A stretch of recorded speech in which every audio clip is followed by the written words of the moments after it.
प्यारे दोस्तों, आज जो है इंग्लिश का चौथा वीडियो है और आज मैं जो हूँ आपको ये देख रहे हैं कि आप ये दो शब्द हैं होम और हाउस। ऊपर में मैंने लिख रखा है कि ब्रेन टीजर्स। ब्रेन टीजर्स का मतलब हो गया वैसे शब्द जो आपके दिमाग से छेड़छाड़ करते हैं। बहुत सारे शब्द हैं, अर्थ एक ही होता है लेकिन उसका कॉन्टेक्स्ट यानी कह सकते हैं उसका संदर्भ जो है वो बिल्कुल अलग होता है। तो उसको समझने की जरूरत है, भागने की जरूरत नहीं है। आप अभी से भागना शुरू मत करिए। और मेरा दावा है कि आप अगर पढ़ने लगेंगे, ये वीडियोस देखकर आप समझने लगेंगे तो आपको समझ में आएगा कि इंग्लिश बहुत आसान है। थोड़े से बस कुछ सफर पर चलिए किंग्स इंग्लिश के साथ, फिर देखिए आप मजा। तो ये जो दोनों वर्ड आप देख रहे हैं बोर्ड पे, दोनों का अर्थ एक ही होता है। एक होम है, दूसरा हाउस है, जिसका दोनों का अर्थ है सिर्फ घर। होम और हाउस का अर्थ होता है शाब्दिक अर्थ घर। तो घर पर मैं कुछ पंक्तियां कहना चाहूंगा जो मैंने खुद से बनाया है। जहां मैं घर बनाना चाहता हूँ, कई मुश्किलें हैं पर मैं मुस्कुराना चाहता हूँ, अपने ही लोगों की टकरार के बीच एक आवाज बन के जीना चाहता हूँ, बहुत कुछ सुलझाना चाहा पर मैं सुलझा ना सका, सोचा था ख्वाहिशों का एक कलम बनाएंगे, सारे तख्ते कमजोर निकले टूट गए पर मैं फिर से गिरकर खड़ा होना चाहता हूँ, फुर्सत में कुछ दिल कमाना चाहता हूँ, सारे लोग मुंह मोड़ के बैठ गए पर मैं फिर से उन्हें हंसाना चाहता हूँ, और ख्वाहिशें अधूरी है, मैं फिर से जीना चाहता हूँ, मैं फिर से जीना चाहता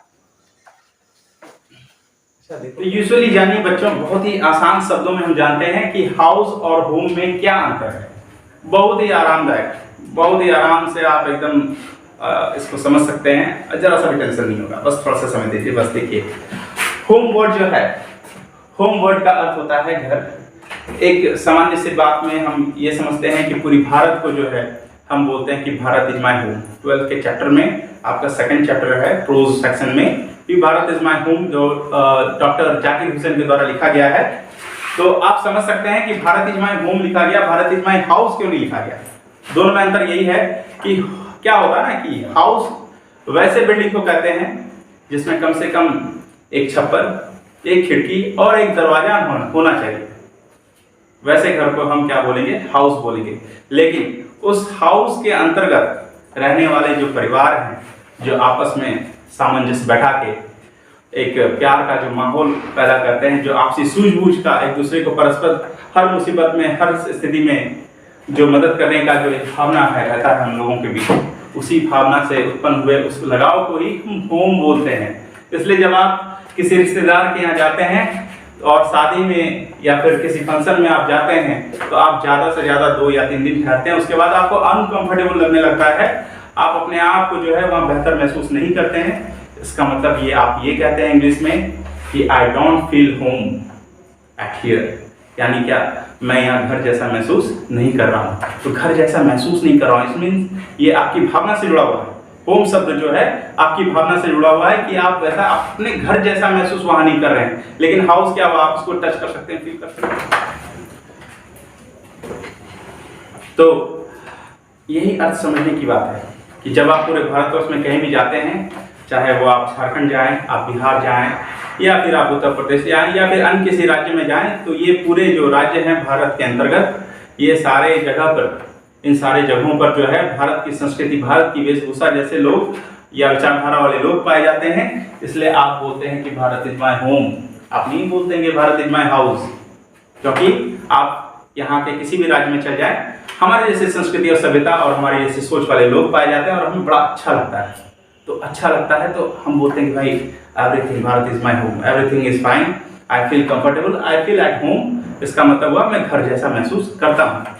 लेकिन हाउस वर्ड के साथ थोड़ा सा डिफरेंट है। हाउस वर्ड हुआ कि एक बिल्डिंग जिसको हम बनाते हैं, जिसमें मिनिमम एक छत, एक खिड़की, एक दरवाजा होना चाहिए, उसको हम क्या बोलते हैं, हाउस बोलते हैं।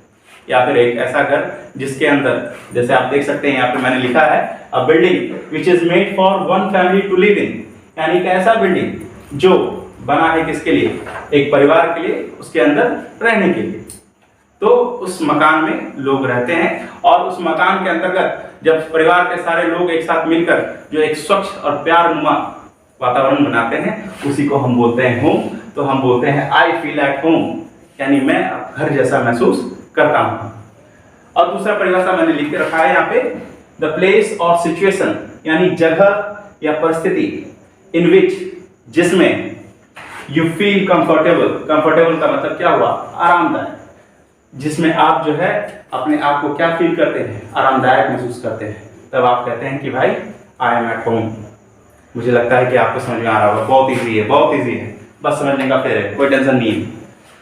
अभी देखिए क्या है कि कुछ थोड़े से कुछ भ्रांतियां हैं, कुछ गलतियां हैं, क्योंकि इंग्लिश में भी कुछ उसके ग्रामर के रूल्स हैं जो आपको जानना जरूरी है। ये जो मैंने लिख रखा है इनकरेक्ट और करेक्ट, यानी ये सेंटेंस गलत है, ये सेंटेंस शुद्ध है। तो ये जो सेंटेंस मैंने लिखा है ये आपके कॉम्पिटिटिव लेवल यानी एसएससी का एग्जाम हो गया या एनडीए का एग्जाम हो गया या अन्य किसी कंपटीशन के लेवल के जो एग्जाम है उसमें पूछे जाते हैं, तो थोड़ा सा गौर करिएगा। देखिए पहले मैंने लिख रखा है कि राहुल कम्स एट या to home in the evening, यानी राहुल जो है घर आता है कब? शाम में। तो यहां मैंने लिखा है कि एट और टू को अंडरलाइन करके लिखा है कि ये प्रेपोजिशन है। तो ये जो प्रेपोजिशन है ये इसका जो इस्तेमाल हुआ है वो गलत है।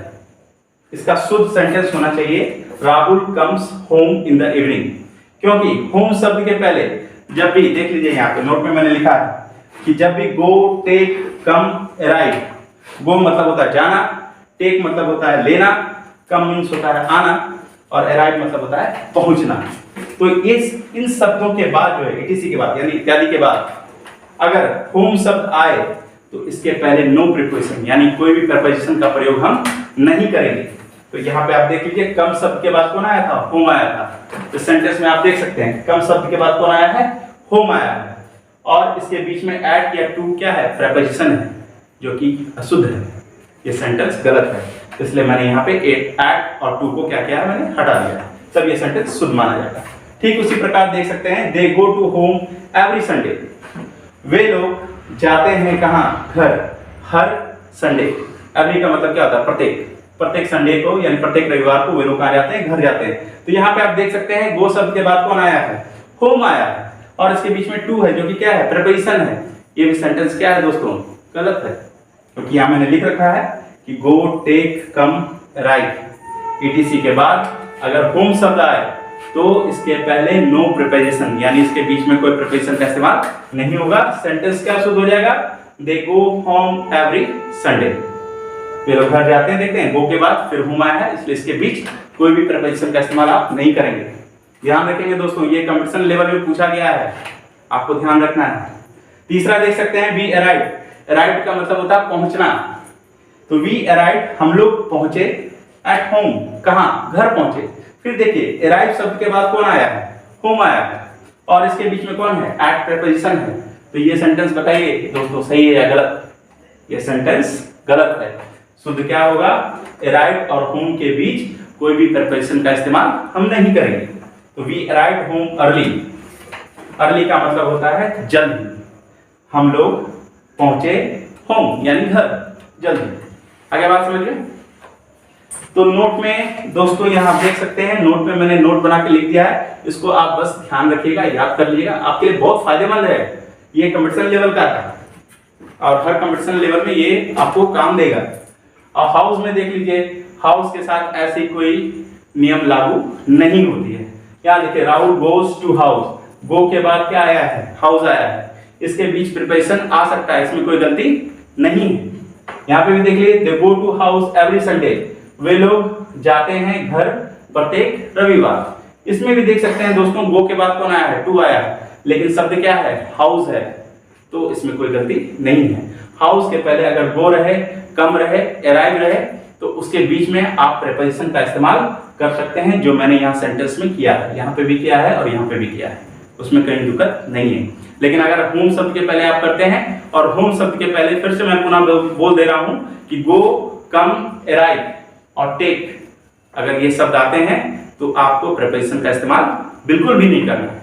कुछ प्रीपोजिशन मैंने यहाँ बोर्ड पे लिख लिया है, आप उसको देख लीजिए। और प्रीपोजिशन अगर आपको समझ में नहीं आ रहा है तो मैं नेक्स्ट वीडियो आपके ऑन डिमांड में बना दूंगा। आज के लिए धन्यवाद।